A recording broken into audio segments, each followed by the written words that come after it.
We're just going to interrupt that to take you to a live media conference from the Australian Cricketers Association Chief Executive, Alastair Nicholson. So you've been here for much of the day. How are things current and Yeah, there's obviously a large degree of shock, and you know, the overall playing community are devastated to hear what's happened, and at the moment we're wishing him, Phillip and his family, all the best, and the whole cricket community contributing to that. What's been done to help the players through this situation? They were all on the field yesterday, and he's a great mate of all theirs. Yeah, he's obviously part of the Australian squad and both states that were involved. Yesterday, at the end of play, there was obviously counselling services for both teams, and today we've been working through an overall plan in regard to their support from a counselling service and what they need at the moment, which is the best support, and so they can support Phillip as well. Can you tell us about the decision that was made to abandon all Shield matches across Australia today?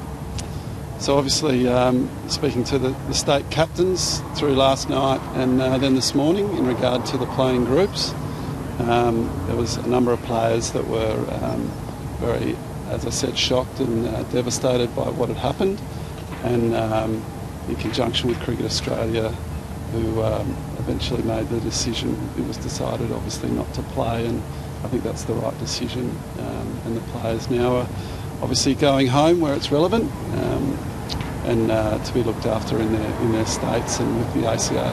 Will those discussions continue, Alistair, like with the two-day game starting on Friday and Test match next week? Will those discussions continue with players just to see? Obviously, every player and how they react is different, and in regard to those fixtures later on, that's not something we've had any specific conversations on yet. So.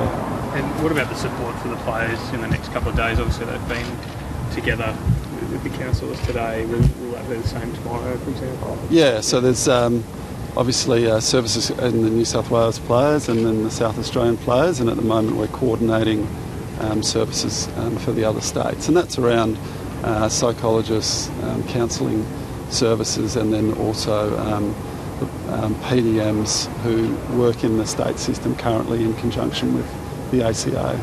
There's been a lot of concern shown right across Australia today about Sean Abbott and how he's faring. Can you tell us about his state of mind and how he's travelling?